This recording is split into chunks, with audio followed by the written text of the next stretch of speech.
is NBC with me, Basel A-qasem, Amjad El-isa and Leena Ismaeil, broadcasting from An Najah National University in Naples, Palestine. And these are the headlines. President Abbas demands Britain accord a new Palestinian ambassador same treatment as outgoing one. Jordan denounces Israeli settlement plan as a blow to peace efforts. UN chief disappointed by Israeli plan to build new settlement in West Bank. 67 Israeli settlers break into Al-Aqsa Mosque. Gaza police assault residents during demolition of homes in Beit Lahia. And Lebanese singer chosen by PA to sing a new anthem for Palestinian prisoners.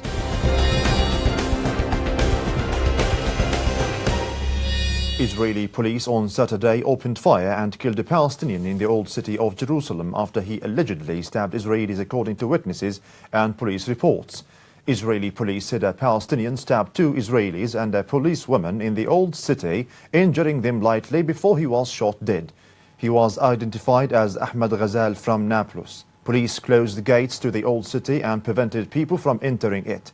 This is the second time in 1 week Israeli police shoot dead Palestinians in the old city after alleged stabbing attack.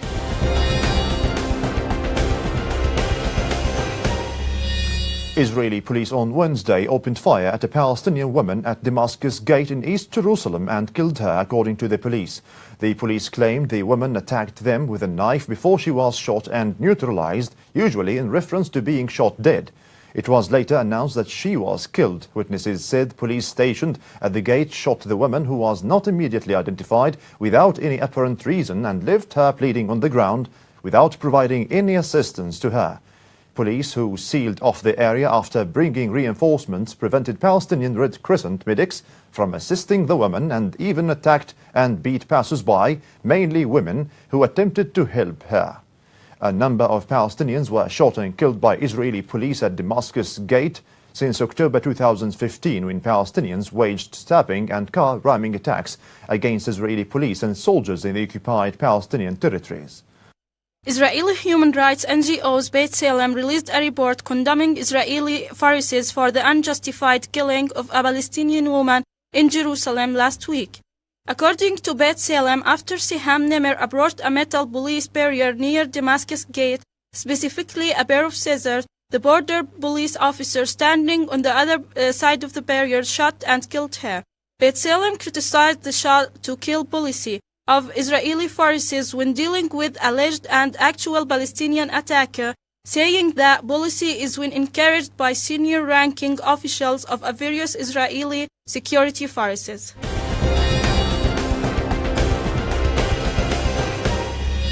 President Mahmoud Abbas on Monday called on Britain to accord the new Palestinian ambassador in London the same diplomatic status as the outgoing one.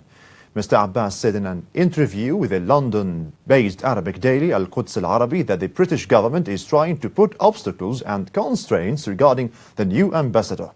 According to the newspaper, the British government refused to grant the incoming ambassador, Ma'an Ariqat, who had served as head of the Palestinian Representative Office to Washington, similar diplomatic status as outgoing ambassador Emmanuel Hassasian.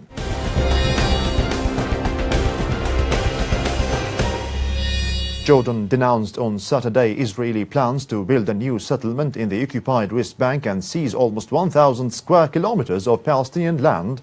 Jordanian government spokesman Mahmoud Momani told Betra news agency that this decision constitutes a flagrant violation of the rights of the Palestinian people, especially the right to establish their independent state on their national soil within the borders of June 4, 1967, and a blow to efforts to revive the peace process and end the conflict, as well as creates an environment that nurtures forces of extremism and terrorism.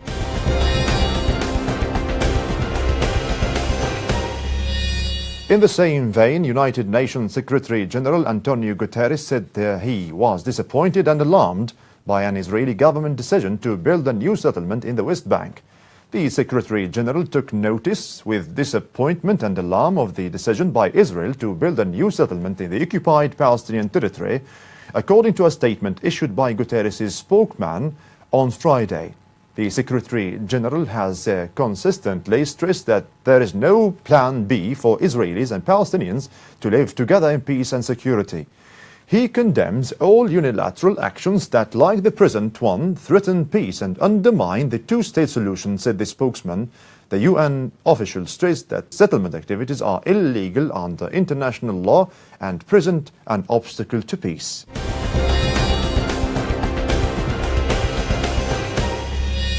On the ground, the Israeli occupation forces last night and on Tuesday detained 17 Palestinians during raids in the occupied West Bank, said the Palestinian Prisoners Society (PPS) in a statement. PPS said that Israeli occupation forces detained 5 Palestinians, including 3 minors aged 16 and 15, from the district of Hebron. Israeli occupation forces also detained 3 people from the district of Jenin. Meanwhile, Israeli forces detained 3 Palestinians from the city of Tulkarem, including 2 minors, 3 others from Al-Jalazon refugee camp in the city of Ramallah, 2 from Jerusalem and 1 from Bethlehem.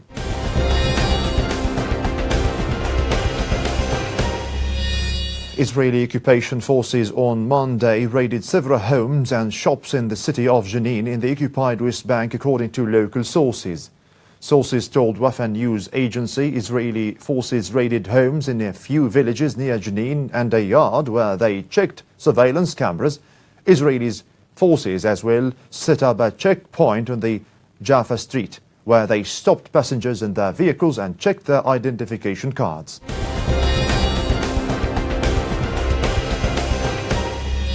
Also on the ground, Israeli occupation forces on Monday uprooted 135 olive trees and destroyed terraces in Wadi Qana, town of Der Stia government in Salfit, in the occupied West Bank, local sources said.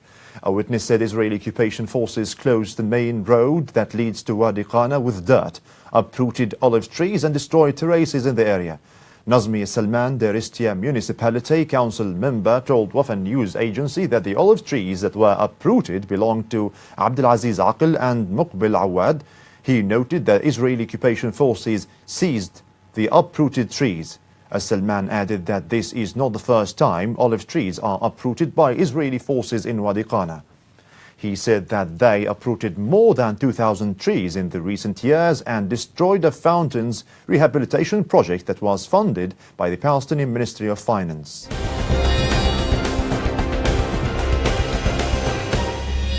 Three Palestinian families on Monday suffered from tear gas suffocation during raids by Israeli forces in the town of Jayus, east of the city of Qalqilia in the occupied West Bank, according to local sources. Abdullah Al-Khatib from Jayus municipality told Wafa news agency that Israeli forces have been carrying out raids in Jayus for a month now on a daily basis, noting that forces break into the town from evening hours until the morning after they close towns with checkpoints. He said Israeli forces shot tear gas bombs randomly at citizens' homes, causing civilian casualties. Casualties were moved to Darwish Nazal Hospital in Qalqilia. Al-Khatib added that a few Palestinian families suffered from tear gas suffocation after Israeli forces shot gas canisters directly at their homes. Some of the casualties were moved to the hospital while others were given field treatment by the Red Crescent crews in the city.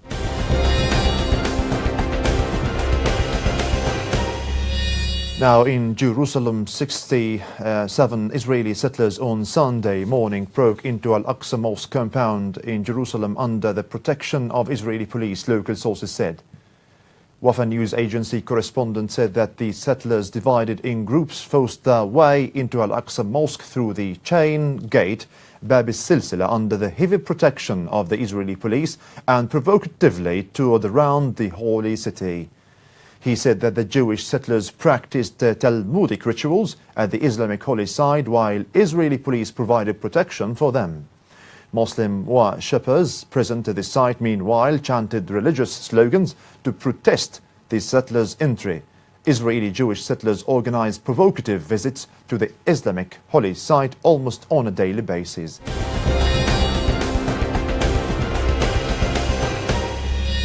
In Gaza police demolished Palestinian homes in the American neighborhood of northwestern Beit Lahia in the northern besieged Gaza Strip on Tuesday, reportedly beating and injuring several Palestinians during the incident. Kamal El-Ghoul, a member of the American Neighborhood Committee, told MAN news agency that Gaza police forces and employees of Gaza's land authority escorted bulldozers and demolished 2 homes in the neighborhood.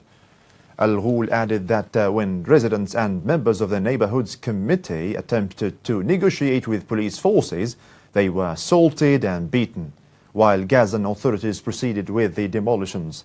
The neighborhood, comprising of 250 houses built on top of 39 dunums of government land without official permission, has reportedly held an agreement since January 24 with Gaza's Ministry of Interior that has permitted residents to keep their houses in exchange for residents paying the government for the land. However, it was unclear whether or not the agreement had yet been implemented by the Gazan government.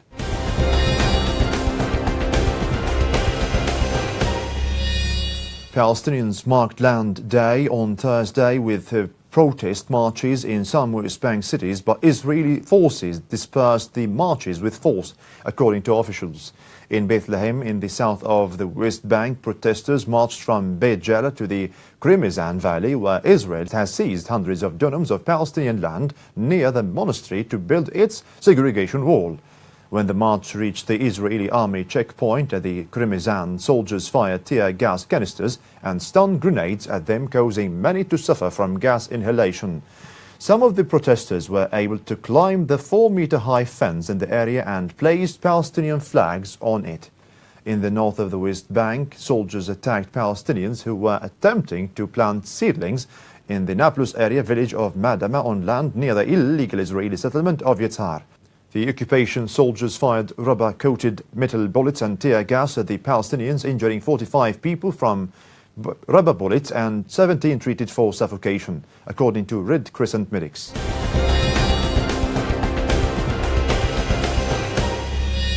Financial constraints faced by the Palestinian government has forced it to scale down March salaries of its public employees, government spokesman Yusuf Al-Mahmoud said on Tuesday. Public employees were surprised when they saw their salary slips that they were lower than what they usually get. Following inquiry, the government explained that it was forced to cut raises and work-related allowances from the March paycheck due to the financial difficulty it was facing, explaining that this measure is only temporary.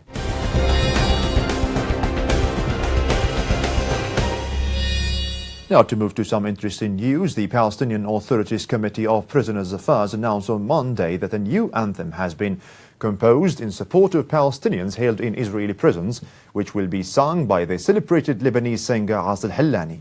According to state-run Palestinian news agency Wafa, the anthem was created to honor Karim Younis, the longest-serving Palestinian prisoner who has been held in Israeli custody for 34 years. The Lebanese singer Asel Hallani will sing a song named Freedom for Palestinian Prisoner. In a news conference attended by Asel Hallani, which was held in the Jordanian capital of Amman on Tuesday, to launch the anthem. The anthem was created to honor Karim Younis, the longest-serving Palestinian prisoner who has been held in Israeli custody for 34 years till now. The conference was attended by head of the Palestinian Committee of Prisoners' Affairs, Isa Karaka, president of the Palestinian Prisoner Society, Kadoura Faris, head of the Palestinian Football Federation and the Palestinian Olympic Committee, Jibril Rjoub. According to the prisoners' rights group at Damir, 6,500 Palestinians were held in the Israeli prisoner of January, 70 of whom hold Israeli citizenship.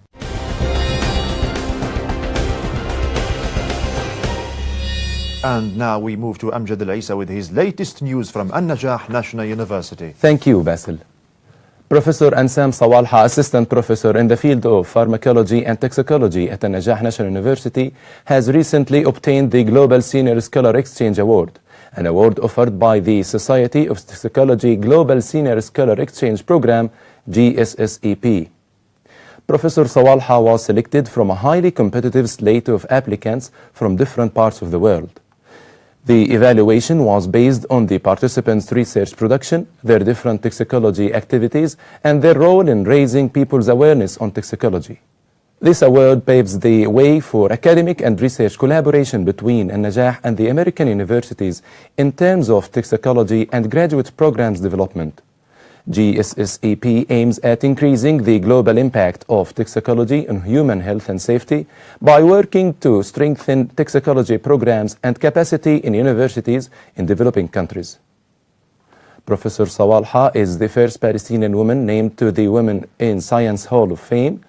She was honored for her achievement of establishing the first Poison Control and Drug Information Center in Palestine in 2006.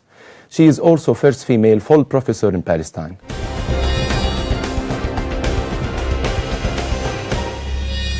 On Tuesday, the International Office's American corner Nablus at An Najah hosted an exhibition titled In Her Own Words. The aim of the exhibition was to demystify the breakdown negative stereotypes of the hijab for Western non-Muslim audiences. The event was the result of surveys and interviews of Palestinian Muslim women compiled by An Najah's English language fellow, Ms. Nancy Harkar, with the help of Ms. Jinan Qadous, an instructor in the law faculty. The exhibition included photos taken by Basma Maali and a film documenting the interviews by putting together by film students. The exhibition was attended by the U.S. Consul General Dorothy Shea, as well as other consulate officers, in addition to the coordinator of the Women's Studies program, Dr. Samah Saleh, and An Najah's visiting Fulbright scholar, Professor Mahmoud Suleiman.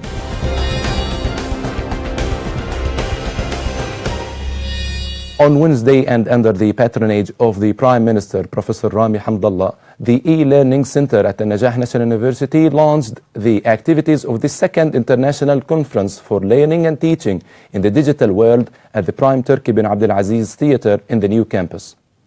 The conference was over 2 days and was sponsored by the Arab Islamic Bank, the main sponsor, Paltel Group Foundation, Rawabi, Amra IT, the Middle East IRIS Solutions, and ETS Global.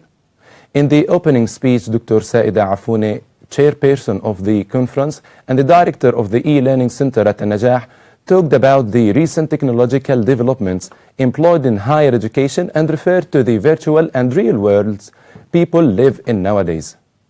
In turn, Professor Maher Nakche, acting president of An Najah, said that the university aspires to be a smart university by 2020. Professor then added the university hires e-learning to create an interactive academic environment as it developed almost 300 e-courses for its students. He also announced launching the second massive open online course, MOOC course, Society and Genetics, and referred to the first MOOC course, Discover Palestine.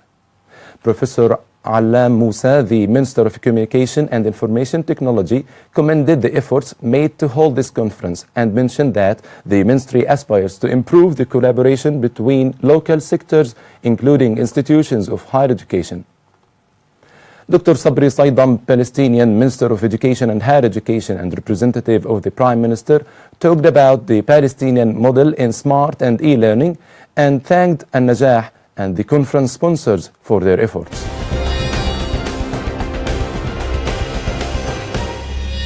On Monday, the Center of Excellence at An Najah National University received a Greek delegation on a mission of transforming assistant practices in large enrollment first-year education. The delegation also visited the Language Center at An Najah and attended one of the classes offered by the center. At the end of the visit, the delegation expressed their admiration for the interactive learning environment at An Najah classes, as well as hiring modern technology in a large number of courses at the university. And back to you, Basil. Thank you, Amjad, for the updates. And now we move to Leena Ismaeil with her news from around the world. Over to you, Leena. Thank you, Basil. When a doctor comes forward to claim that he or she has found an effective treatment for a leading cause of death in hospitals, heads begin to turn. A physician from Eastern Virginia Medical School in Norfolk, Virginia, claims that to have discovered a dramatically improved treatment for sepsis. Sepsis, formerly known as blood poisoning, is the body's response to infection.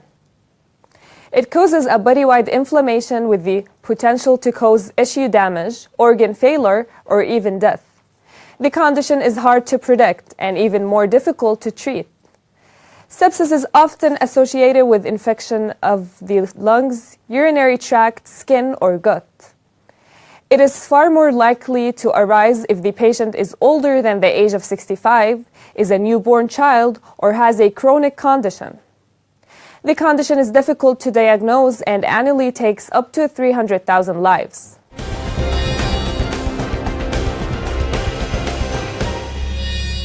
A new app promises to let people take selfies with anyone they like, including dead people or celebrities. Elroy's, a South Korean company, only needs a 3D scan of any person's face for this With Me app. Once it has one, it can resurrect the person, allowing them to react to what you say and move around, as well as letting you take pictures with them. The app has been explicitly created to allow people to recreate the image and personality of someone who has passed away, according to its creations.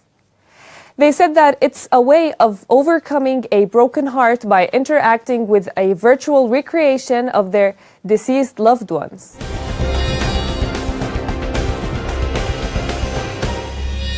An extremely sophisticated Android app designed to spy on users has been discovered by security researchers.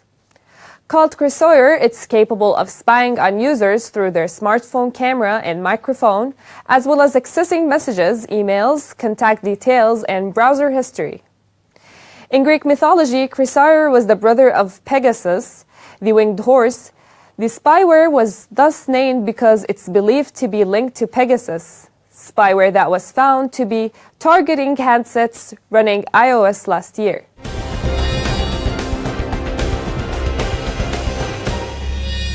PTSD can manifest after the experience of a significantly traumatic event, such as living through a natural disaster, life-threatening accidents, sexual assault, or combat.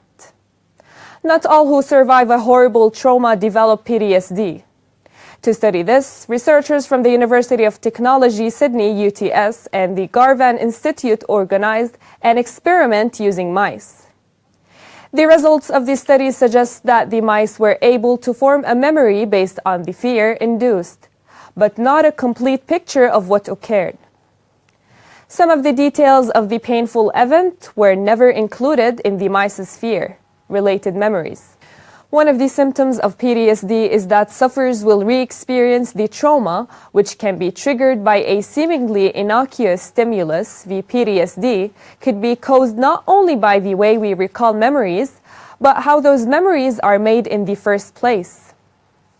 Looking at memory formation and how that relates to PTSD could lead to new treatments for the condition. However, results in mice are not always the same in humans, and further study would have to be done on how this might be applied to humans.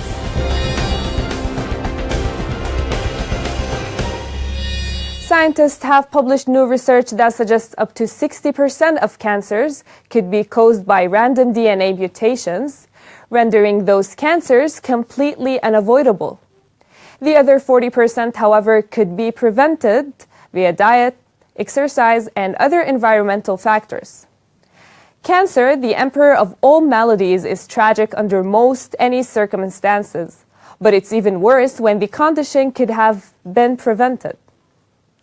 Scientists estimate that 40% of all cancers are preventable, and those figures include several types you may think of right away, such as lung cancer, the most deadly, and skin cancer, the most preventable. Thanks to improved diagnostic and surveillance technology, early cancer detection is one benefit of living in the 21st century.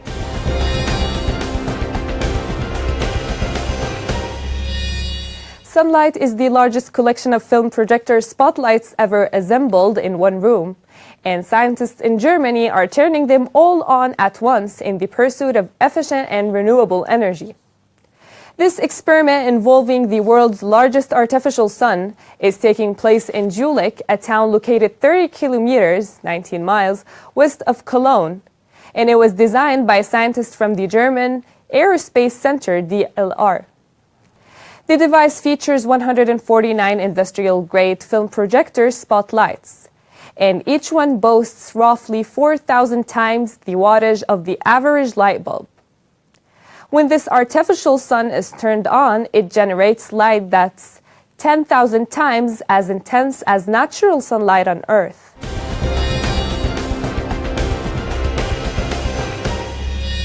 Sylvester Stallone has quit the Expendables franchise, which was first spearheaded by the Rocky star in 2010. Sources report that the actor has turned down what would have been the biggest upfront payday of his career due to creative differences with American film company New Image. Stallone, who plays Mercenary leader Barney Ross in the series, is said to have been concerned about the quality of the confirmed fourth installment. Stallone, who plays Mercenary leader Barney Ross in the series, is said to have been concerned about the quality of the confirmed fourth installment. And back to you, Basel.